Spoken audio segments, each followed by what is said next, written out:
Hello everyone. I know that if you are watching this video, you are likely carrying a profound burden of anguish. The question is, how can someone who decisively exited your life still relentlessly try to return, sow chaos, and refuse to let you go? Even if they have moved on to a new life, they still cling to you like a restless, energetic shadow. This feeling of being trapped is truly confusing and exhausting, isn't it? You need to remember this. Everything they do is not love remaining. It is the narcissist's ultimate existential crisis when they lose their mirror image. For them, control is not merely a habit, it is the lifeline that anchors their fragile ego. The essence of the matter is this: you are not a free individual, but a priceless mirror reflecting the true soul they have spent their entire lives running from. Carl Jung once said, "We are drawn to those in whom we find the parts of ourselves we have denied." It is you, with your sincere light, a source of unconditional love and pure acceptance, who saw through the mask and touched the wounded child hiding beneath. The moment you see right through them, you become an inescapable paradox, both their greatest threat and the only source of life energy they crave. So when you decisively pull away, you commit the worst atrocity of all. You unplug their entire life support system.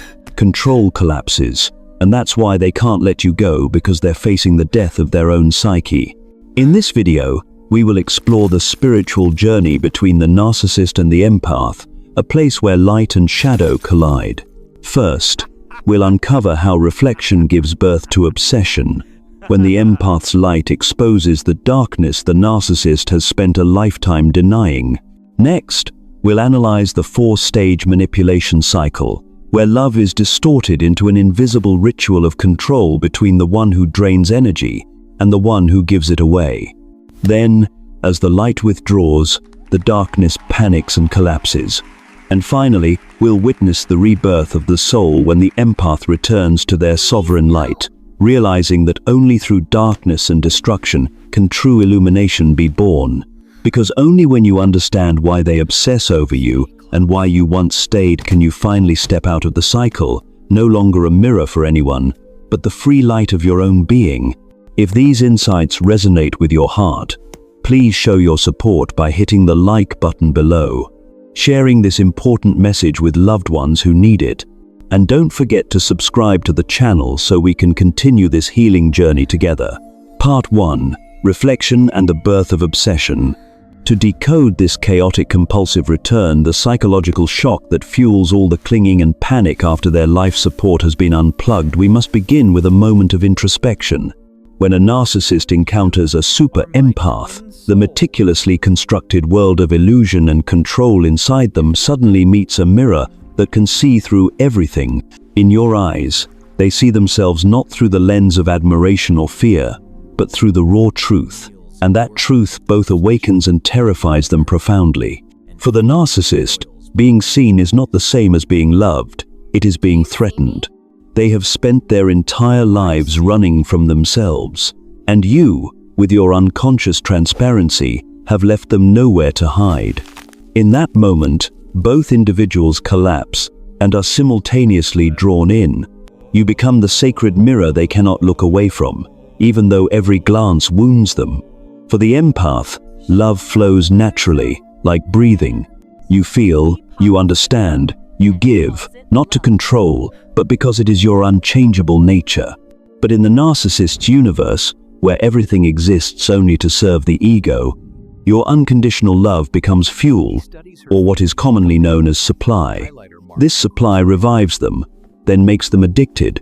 You are the gateway connecting them back to genuine emotion, something they lost long ago. Around you they feel warm, valued, seen, and understood. But the moment your authentic light shines, it simultaneously exposes their shadow, the emptiness, shame, and fear of abandonment that created the initial narcissistic wound. They do not know how to love healthily.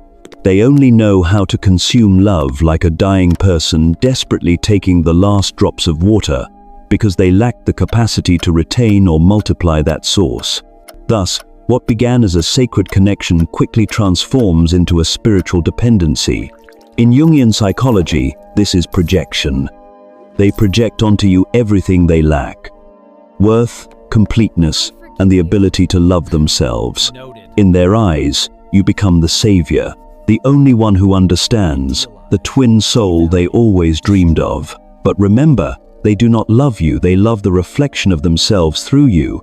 You are the mirror they worship, because through you, they glimpse an idealized version of the person they wish they were. This offers them temporary relief from their persistent shame. And like all forms of worship, admiration rapidly shifts into abject terror as your light begins to reach deeper levels where old wounds and shadows reside. Their survival instinct awakens. They begin to fight against the very thing that once made them feel alive. They love you, then they destroy you. They need you, then they reject you. They call it intense love or complexity, but in reality, it is merely an emotional addiction disguised beneath a veneer of passion. Every time you hold them, they feel resurrected. Every time you pull away, they feel like they are dying. This is an addiction. They need your constant validation and emotional energy to maintain that false self. From this, an energetic ritual is born, a tiresome ritual of control and reflection. You become the sun of their world, and they become the shadows moving around you, doing everything to avoid disappearing. What you fail to realize is that your light has sparked an unconscious awakening in them, and simultaneously, the beginning of a ritual of energetic exploitation within you. Because when they see true light, they do not want to learn how to shine themselves. They want to possess that source of light by controlling you. Part 2. The energetic manipulation cycle, the ritual of control. Now that your sovereign light, that sacred, inimitable essence, has exposed the nakedness of the narcissist's hollow soul and original shame, the phase of obsession with illumination ends, giving way to the ritual of control. The narcissist, like an arrogant prisoner, cannot tolerate your freedom and light. Their false self commands. If they cannot possess that light, they must conquer, shatter, and block it. This is when the strategy becomes cold and devastating. Rather than mere emotional outbursts, this is a meticulously calculated cycle, a psychological brainwashing technique established to turn your love into an energetic handcuff. The purpose is not only to extract supply, but also to punish you for daring to see the truth and to recreate the trauma bond. This dependence ensures you will spend your entire life trying to restore the illusion of phase 1. This manipulation cycle is the roadmap of psychological hell, and we cannot achieve freedom without naming its 4 supreme rulers. Let us begin exploring each step of this destruction. Phase 1. Idealization. The flame of rebirth and the trap of trauma bonding. Every manipulation ritual begins with a gift, and in this relationship, that gift is the feeling of being brought back to life that the narcissist offers. The idealization phase, also known as love bombing, is not love. It is an accelerated emotional investment strategy designed to bypass your rational defenses and strike directly at your deepest desires, to be seen, to be accepted unconditionally. The moment you are targeted, the narcissist constructs a perfect reflective mirror. They don't just learn your preferences, dreams, and value system, they clone them. They play the role of the twin flame, the only person in the world who truly understands every corner of your soul, the one you always believed only existed in fairy tales. They create an illusion that makes you feel reborn, as if you have finally found the missing piece that accounted for the emptiness over the years. This feeling is the most potent drug. For the narcissist, this phase has clear objectives. Acquire high-quality narcissistic supply and establish trauma bonding. The supply is the fervent admiration, positive energy, and absolute attention you provide, the essential air that sustains their false self. When you invest your entire being into this relationship, your energy becomes pure fuel. More importantly, they deliberately accelerate the relationship's pace, forcing you into rapid investment, promising the future, professing love prematurely, or even proposing major commitments. The purpose is not love, but to anchor you to the memory of an illusion. The memory of perfection, of the hero they impersonated, becomes the binding thread. When this phase ends, often after just a few weeks or months, you will be left with a beautiful memory so strong that you are willing to endure all subsequent suffering just to attempt to restore that golden moment. The deeper the psychological wounds of the super-empathic victim, the easier it is to be drawn into this phase. Empaths fundamentally believe in the hidden beauty within others, and the narcissist is a master at exposing a beauty that they themselves do not possess. They are the hunters, and the idealization phase is the sparkling trap, a golden cage built with your very own hope and yearning for pure love. Once you are trapped, the next phase of the devastating manipulation cycle begins, the phase of destroying trust and devaluing your worth. Phase 2, devaluation, the crushing of the mirror. The intoxicating high of idealization must inevitably end. The problem for the narcissist is that the perfect reflection you offered in phase 1 was so bright, it became unbearable. Your genuine light, your unconditional love, now functions as a high-powered spotlight illuminating the exact shame, emptiness, and terror of abandonment they have desperately tried to bury. The moment you become a threat to their meticulously constructed false self, the ritual shifts from acquisition to destruction. This is where the mask visibly slips, not because they are tired of you, but because their survival instinct has been triggered. Their love for the reflection transforms into a corrosive, defensive rage against the source of the light.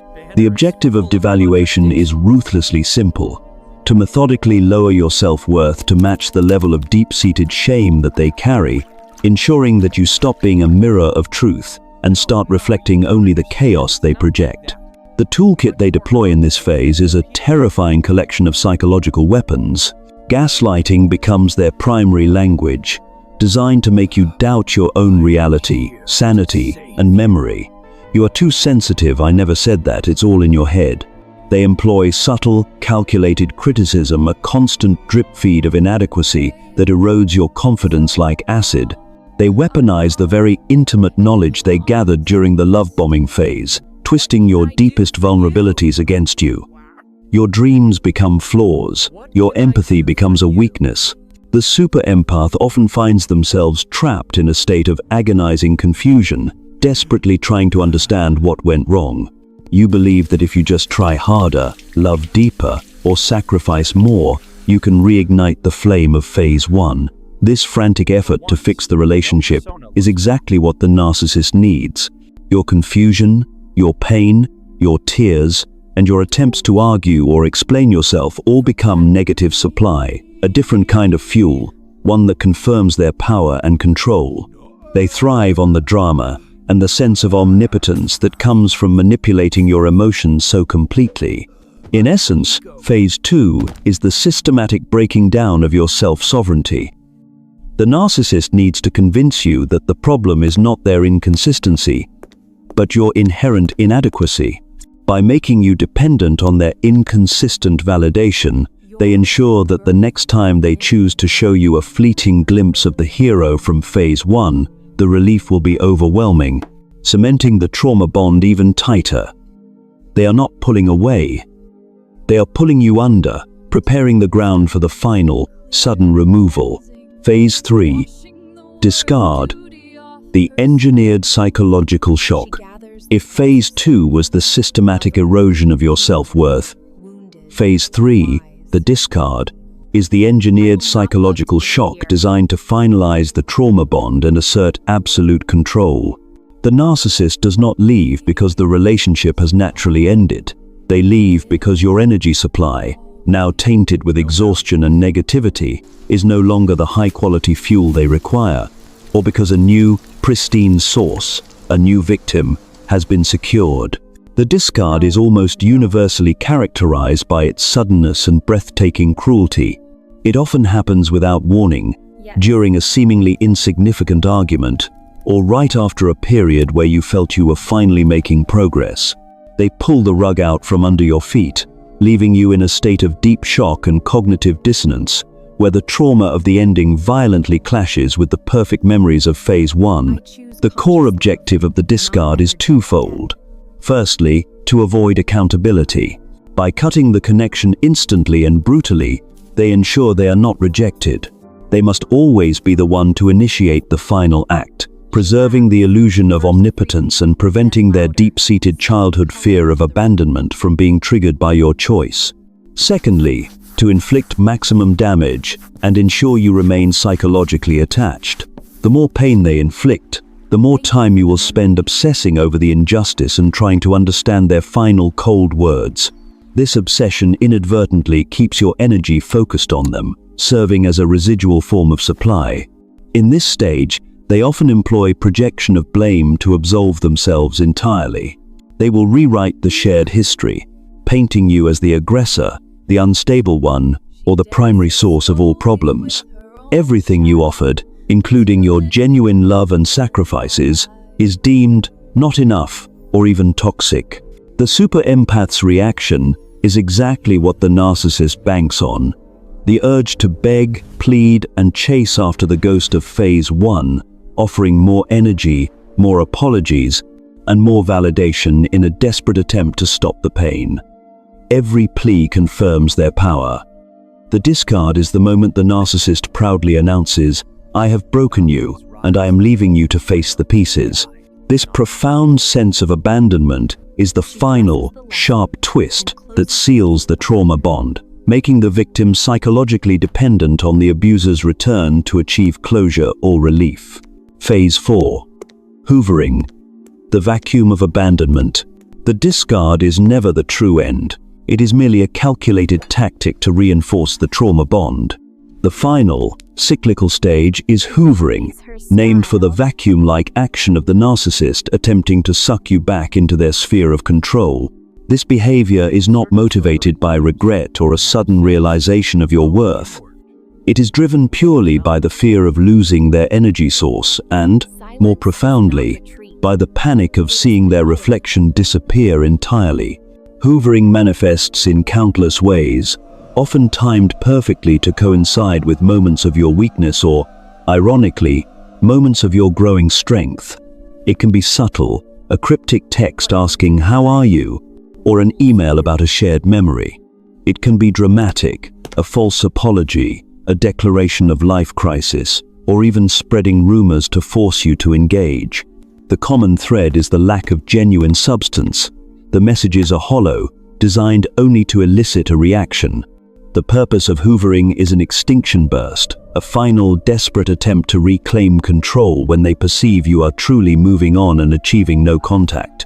Your silence is their worst nightmare because it signifies the loss of their most potent form of supply.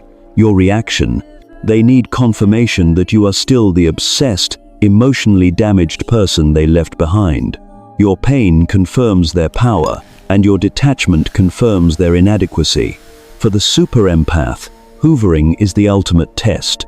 It triggers the deeply entrenched trauma bond, reviving the idealization memories of phase 1. You momentarily forget the pain of phases 2 and 3, clinging to the false hope of closure or the possibility that the person you fell in love with has finally returned.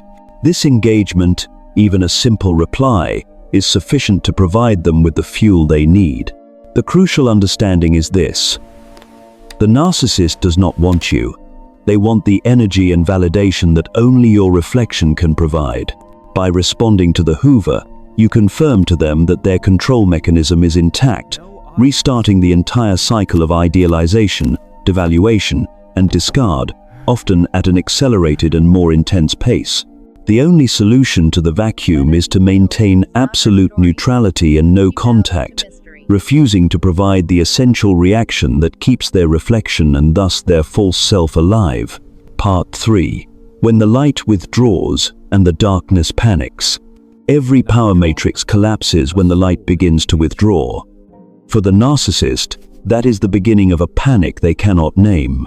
They once believed they held the strings, that you were merely an emotional puppet in their hands. But when you go silent, when your eyes no longer tremble between love and fear, when your voice no longer tries to explain or plead, they feel something they've never experienced before: loss of control. In their world, control is oxygen, and your calm, your refusal to react, is suffocation. They begin to panic. Not the kind of fear felt by someone losing a person they love, but the terror of a soul losing its mirror. Without you, they no longer know who they are. Every illusion they built, the image of being powerful, special, admirable, depended on you as the witness. When you stop reflecting, the stage inside them goes dark, and their false self begins to dissolve in its own shadow. Your silence is not an empty space to them. It is the deafening sound of truth. It tells them you are no longer afraid, that the power they once had was an illusion. They cannot bear that, so they will do everything possible to break the silence. They'll text, call, accidentally show up, or spread rumors just to provoke a reaction. They'll cry, claim to be suffering, or fake remorse. If that fails, they'll turn to rage, smear campaigns, blame, or even attempts to destroy your reputation, anything as long as you respond. In psychology, this is called an extinction burst, the desperate explosion of a manipulator when their reward is cut off. When you stop supplying energy, they become chaotic, aggressive, even self-destructive. But make no mistake, they're not in pain because they lost you. They're in pain because they lost the control they had over you. Every move they make now serves one purpose only: to drag you back into the game. They will tell you they've changed, that they understand everything now, that they miss you, that you were the only one who truly loved them. But beneath all those words lies a single, raw terror, the fear of being erased from your mind. They need you to think about them, whether in anger or pity, because as long as you do, they still exist within your energetic field. They cannot survive oblivion, for oblivion is the death of the ego. Meanwhile, you, who once believed love meant endurance, salvation, and forgiveness, begin to feel an unfamiliar stillness inside. No more emotional storms, no more sleepless nights waiting for messages, no more need to do something to be loved, only silence. And within that silence, your soul begins to return home. This is the first step toward your ultimate power, non-reaction. To them, your silence is defeat, but to you, it is rebirth. Every time you choose not to react, a part of your old self is purified. You reclaim your energy from their games, their stories, their manipulation, and from the savior role you once played. You begin to see clearly that real love doesn't demand constant sacrifice. It doesn't need to prove itself through pain. You understand that peace doesn't come from being forgiven, but from no longer needing to be understood. For the narcissist, however, this is Judgment Day. They cannot accept a story that ends without them at the center. They are addicted to being seen, heard, feared, and hated. When all of that stops, they lose the spiritual fuel they once lived on. And this marks the beginning of narcissistic collapse. Outwardly, they may still smile, still act composed, but inside the structure of their ego is melting. With no reflection, no stage, no audience, they finally see what they've been running from all along, the emptiness within. Carl Jung once wrote, "No one can look into their own darkness and remain whole. When you withdraw your light, you force them to face that darkness, the part they buried their entire life. And that is why they go mad. Not because you did anything wrong, but because you dared to exist beyond their control. You have touched the thing they fear most, freedom. Your freedom unsettles them. Your peace enrages them. Your silence dissolves them. And the paradox is this: the more they try to destroy you to regain power, the more they expose the weakness they've tried to hide. They may slander you, imitate you, even find someone new who resembles you, but deep down they know no one will ever mirror them the way you once did. You become a sacred obsession, part angel, part traitor, part unshakable addiction. And while they writhe in the darkness of their own making, you begin to walk out of the labyrinth. Every step you take becomes a silent declaration: I no longer belong here. That is the moment when the true light begins to depart, not as punishment, but as liberation. When you choose peace over reaction, when you stop arguing to be understood, when you reclaim the energy they once fed upon, you do the one thing darkness cannot endure. You become sovereign. And that is the beginning of true freedom, where silence is no longer retreat, but the strength of an awakened soul. Part 4. The Rebirth and the Law of Reversal. When the light withdraws, the stage the narcissist built begins to crumble piece by piece. Everything they once believed eternal admiration, allure, power in relationships, the conviction that they can control others through emotion becomes as fragile as mist. They still try to appear fine, to keep smiling, to post pictures of false happiness, to tell the world they are doing great. But inside, a storm is rising. They no longer know who they are without being seen through you. This collapse is not a moment, but a slow and merciless unraveling narcissistic collapse, where the ego shatters and the shadow devours the soul. You might notice them becoming distorted, simultaneously fragile and aggressive. They try to rebuild their image by finding another version of you, someone with a similar light, a similar tone of voice, even similar gestures or energy. But no mirror reflects them the way you once did. They retreat into memory, where you once existed as light, and that very light becomes the curse that keeps them restless. Carl Jung once said, "What we deny in the shadow returns to us as fate," and the narcissist's fate is to face the very part they have denied, their deep shame, smallness, emptiness, and fear of being forgotten. When you are no longer there to absorb and soothe those emotions for them, they rebound like relentless echoes. Each night, when they face themselves in the mirror, they see a stranger. No longer reflected through your loving eyes, there remains only the bare image, a soul that cannot love, cannot connect, only perform. They start performing for themselves. They retell old stories with the tone of a victor, yet beneath the words, they can hear the emptiness. The more they try to convince others they were right, the more they feel wrong. The more they try to prove you wrong, the more they remember the moments when you looked at them without judgment, the gaze they can no longer find anywhere. They become addicted to memory, addicted to your energy like an addict craving the first high. But memory doesn't reflect, it only deepens the hunger. In this desperation, they fall into two directions. One is self-destruction, diving into alcohol, lust, work, or extremes to escape the expanding emptiness within. The other is projection, rewriting the story to claim you were the manipulator, that you were unstable, that you changed. This is the final attempt to preserve their innocent image, because if they don't, they must face what they fear most, the truth. Yet the irony is, the harder they try to hide, the more visible they become. Those who once admired their brilliance begin to sense inconsistencies, cracks in the narrative. Slowly, the mask, the persona, as Jung called it, begins to fracture. And when the persona breaks, the shadow floods in. They become irritable, paranoid, overly talkative, desperate to prove they are fine by attacking anyone who doubts them. But these very actions expose what they wish to conceal. Meanwhile, you, the one who was once drained, begin to see everything through new eyes. You no longer view them as an enemy, but as a mirror that once reflected the shadow you were too afraid to see. You realize you were not just their victim, but the one who unconsciously allowed them to define your worth. The moment you recognize this, the energetic dynamic between you shifts forever. They may still try to pull you back, but you no longer shine for them. Your light has returned to its true source, you.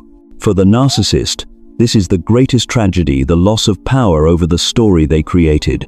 They were once the center of the universe, and you the orbiting satellite, but now you have left the orbit.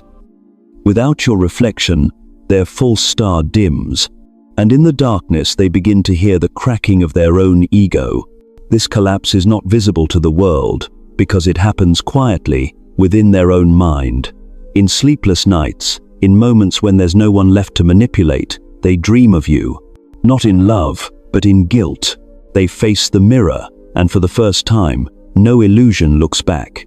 That is the most exquisite punishment the universe grants those who live by reflection, to be left alone with their own darkness. But for you, that silence becomes a song of rebirth. For as they fall, you rise. As they cling to illusion, you rediscover truth. And as they agonize over the loss of their mirror, you finally realize you never needed anyone to make you shine. Carl Jung called this enantiodromia, the law of reversal, where anything pushed to its extreme transforms into its opposite. The love that was once manipulated becomes the fire of awareness. The pain that once wounded you becomes the path itself. You are not merely leaving a person, you are leaving the entire structure of who you once were. And in that moment, their collapse becomes your creation, their ending your beginning.